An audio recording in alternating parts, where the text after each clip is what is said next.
بینندگان گرامی، خوش آمدید به برنامه خبری تلویزیونی آسیای مرکزی. سرخط مهمترین خبرهای روز. بررسی مرافعه 13 عضو حزب ممنوع شده نهضت اسلامی تاجیکستان در دوشنبه بر روز جمعه مانده شد. کشف جنایت‌های سنگین مهاجران تاجیک در روسیه می‌افزاید. پیشبینی نشریه روسی از کم شدن مهاجران تاجیک در روسیه. نوتای تاجیکستان به قرقیزستان. افتتاح 20 کارگاه در شهر خوجند. محاکمه 13 عضو حزب فعالیتش در تاجیکستان ممنوع نهضت اسلامی امروز شروع شده. دوام بررسی بر روز جمعه اعلان شد. نزدیکان این افراد امروز 9 فوریه به خبرنگاران ما گفتند که در مرافعه تنها وکیلان دفاع حق اشتراک دارند. سید عمر حسینی، محمد علی حید، عبدالقهار دولت، رحمت الله رجب، زبیدالله رازق، محمد علی فیض محمد، حکمت الله سیف الله زاده، قیام الدین عوض، ظرفا رحمانی، محمد شریف نبیف، عبدالصمد غیرتов، ستار کریمov و واحد خان قاصدینov بعد از عملیات علیه گنرال عبدالحلیم نظرزاده معاون سابق وزیر مدافع در ماه سپتامبر سال 2015 با اتهام دست داشتن در این قضیه بازداشت شده بودند. در این مرافعه یگانه ادوکات مستقل غیر دولتی جمشید یاروف که سحر به خاطر اشتراک در مرافعه به نزد بازداشتگاه آمده بود راه نیافت. کار مرافعوی محبوسان سیاسی ناتمام امروز به پایان رسیده. دوام برگزاری مرافعه بر روز جمعه 12 فوریه 2015 اعلان شده است. چند روز پیش در خبرها آمده بود که روز 9 برنامه این محاکمه سودی بازداشت شدگان حزب نهضت اسلامی تاجیکستان برگزار می شود و امروز طبق همون وعده ها سود برگزار شده است. ولی شما تصور کنید که در سود نه از خویشاوندان این بازداشت شدگان حضور دارند و حتی اون ادوکات های مستقل هم در سود حقوق شرکت کردن پیدا نکردند. چگونه که آگاهی دارید از پیش بزرگمهر یاروف یگانه وکیل مدافع مستقلی که وجود داشت و از بازداشت شدگان حمایت میکرد از طرف مقامات بازداشت شد و بعد از اون دیگر حقوقشناسان محکم و همچنین که میخواست از ظرفا رحمانی و سیف الله زاده حمایت کند بازداشت شد. در ادامه این حقوق ویرانکنی ها البته جمشید یاروف که وکیل مدافع محمد علی حید دیگر از بازداشت شده های حزب نهضت اسلامی تاجیکستان و معاون رئیس حزب نهضت بود، اون هم از حقوق شرکت در این محاکمه محروم کرده شد و صبح وقتی که با اونجا می رود با اون میگویند که حق شرکت در این چیز رو ندارد در این محاکمه رو. ولی این پشت درهای بسته برگزار کردن و محدود کردن حقوق های این بازداشت شده ها دلیل این است که اینها تهمت است، دروغ است و بهتان است که با همه اینها اثبات میکند این دروغ بودن و بهتان بودن این اتهامات را علیه حزب نهضت بازداشت شدگان حزب نهضت اسلامی تاجیکستان و این جای نگرانی است و ما از تمام سازمان های بین المللی هم تقاضا میکنیم که در امر دخالت کنند و حکومت تاجیکستان رو وادار کنند که این محاکمه را پشت درهای بسته نه بلکه آشکار و در حضور روزنامه‌نگاران و در حضور تمام ادوکات های بین المللی و سازمان های بین المللی برگزار کنند. دست به جنایت زدن مهاجران تاجیک در روسیه روز به روز می‌افزاید. در 3 روز اخیر 3 نمود جنایت وزنین از جانب مهاجران تاجیک صادر شده بازداشت شدند. از پی دستگیر شدن یک زن 38 ساله تاجیک که بیرحمانه کودک یک روزه خود را به قوطی اخلاط پرتافته بود، در شمال مسکو پلیس روس از 3 شهروند تاجیکستان 6 کیلو هروئین را مصادره نموده است. در این باره خبرگزاری تاس با تکیه به منبعش در پلیس این شهر خبر داده است. پلیس اطلاع یافته است که تاجران هروئین از شریکانش در حجم 10-15 کیلوگرم هروئین دسترس میکنند و بعدا آن را در بسته های 1 کیلوگی تقسیم نموده به دیگران میفروشند. در نتیجه عملیات فوری تاجران هروئین بازداشت شدند. این در حالی است که دادگاه نایه ژلزندارسک شهر یکاترینبورگ روسیه شام 8 فوریه 7 تن با اتهام تهیه عملهای تروریستی بازداشت شده را برای 2 ماه به حبس گرفت که این گروه برای انجام حمله های تروریستی در شهرهای مسکو و سنت پترزبورگ و ولایت سوردلوفسک تیاری می‌دیدند. فسب در اطلاع رسمیش که 7 بازداشت شده را شهروندان روسیه و کشورهای آسیای مرکزی نام برده بود، ولی رسانه‌های محلی با تکیه به منابع خود خبر دادند که تنها 1 نفر از بازداشت شده‌ها شهروند روسیه، یکی دیگر از ترکیه و بقیه شهروندان تاجیکستان و قرقیزستان میباشند.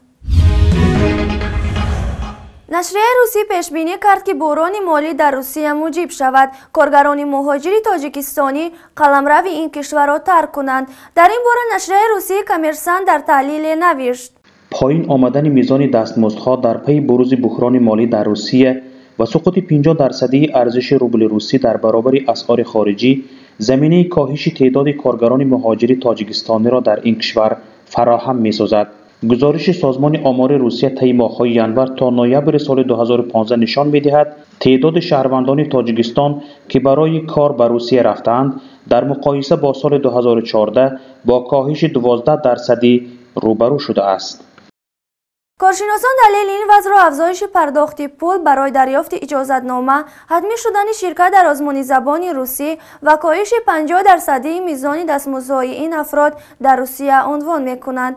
در همین حال خدمات فدرال مهاجرت روسیه از کاهش اعطای اجازتنامه به کارگران مهاجر خارجی در سال گذشته از 800,000 به 450,000 خبر داده است. بر اساس گزارش بانک ملی تاجیکستان در سال 2015 درآمدهای ارسالی کارگران مهاجر این کشور از روسیه در مقایسه با سال قبل از آن پیش از 33% کاهش یافته است. چون مردم از درآمدی خانواده از روسیه ناامید میشوند، از پی جستجوی رزق در وطن میشوند. چون در تاجیکستان جایهای کاری درآمد در دست دیگران است و رشوه‌خوری و رشوه‌ستانی در درجه اعلی است. مردم باید خانواده را، خصوصا مردان، به هر راه باید بشه تامین خاندان را بر دوش گیرد و آنها روزیت به همه کار راه روند، چه به راه‌های جزئی چه به دیگر راه. برای همین از این حالت دیگر دولت‌ها فایده میبرند و میخواهند تاجیکستان را ناآرام کنند. سبب دیگری اخراج مسافران اقتصادی تاجیکستان کافته شدنش این است که چون سیستم پاتنتی را روسیه جاری کرد، مردم تاجیک زیاده از 12-15 میلیارد روبل روسی را به دست نآورد و همه آن پول‌هایی که داشت به جای به وطن ارسال کردن به بودجه روسیه پول‌ها را داد که بودجه روسیه غنی شد و روس‌ها از این استفاده بردند. و حاضر خبری نوی که شنیدم با پاسپورت زاگران تاجیکی دادن پاتنت در بسیار ولایت‌ها منع کرده شد. عاقبت خیلی نیک ندارد.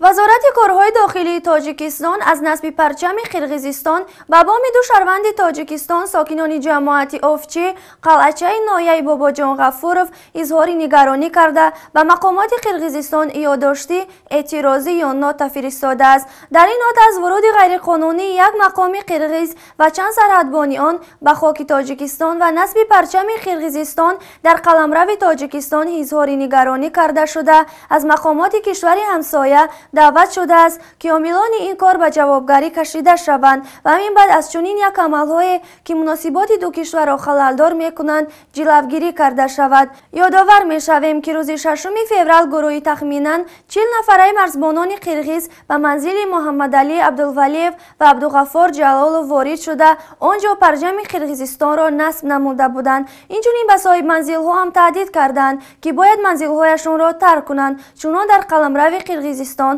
قرار دارد. از بین نظامیان قرقیز خبرنگار رادیوی آزادی معصومی محمد رجب را با اتهام عبور مرز قرقیزستان از خاک تاجیکستان دستگیر کرده برده طول 8 ساعت حبس و مورد بازپرسی قرار دادند. حادثه خودسری سرحدبانان قرقیز یگانه نبوده، قبلا هم آنجا در جماعت‌های واروخ و چارکوی ناحیه اسفره به چنین کارهای دست زده بودند. تنش‌ها میان ساکنان این ناحیه و سرحدبانان قرقیز سبب مرگ چند نفر تاجیک هم شده است. بینندگان گرامی، اکنون برایتان خبرهای کوتاه‌ترین و مهم جهان را پیشکش می‌نماییم. قزاقستان در سال 2015 تنها به تاجیکستان 852300 تن گندم صادر کرده است. بنا به گزارش کمیته نظارت گمرکی وزارت مالیه قزاقستان، این کشور در مجموع در سال گذشته به خارج 3,133,000 تن گندم و انواع دیگر غله‌دانه با شمول جو فروخته است. ازبکستان از قزاقستان 1,322,000 تن گندم و قرقیزستان 254,000 تن گندم وارد کردند. تاجیکستان سالانه به تقریبا 1.5 میلیون تن گندم و ارد احتیاج دارد، ولی تولیدات داخلیش تنها نصف احتیاجاتش را برآورده می کند. در منطقه باواریا واقع در جنوب آلمان بر اثر برخورد دو قطاره دست کم 4 نفر به هلاکت رسیدند. به اطلاع پلیس در این حادثه که امروز 9 فوریه روی داد 150 کس دیگر جراحت برداشتند. رسانه‌های آلمانی نوشتند که هنگام صدمه یکی از قطارها از مسیر بیرون و بر اثر این چند واگن چپه شده است. طبق اطلاعات راهنمای فرش، شهرداری دوشنبه اقدام کرده است که به جای ماشین بازار محله گیپرزم ورزشگاه زمانوی دارای 25,000 جای نشست برای بازی فوتبال آماده کند. این حال کلانترین ورزشگاه تاجیکستان در شهر خوجند بوده دارای 25,000 جای نشست می باشد و ورزشگاه کلانترین پایتخت از 20,000 جای نشست عبارت است.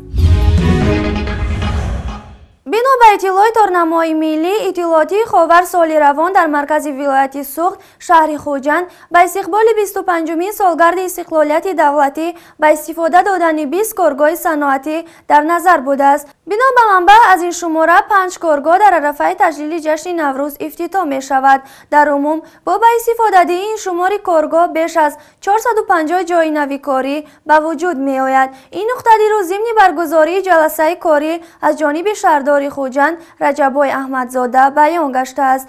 راجع به مسئله وضع بحران مالیوی جهانی و عاید به صادرات محصولات صنعتی، رئیس شهر برابران کارخانه‌های صنعتی سپارش داده است که ناوابسته از وضع به عمل آمده نسبت به بلند برداشتن استحصالات چاره‌جویی نمایند.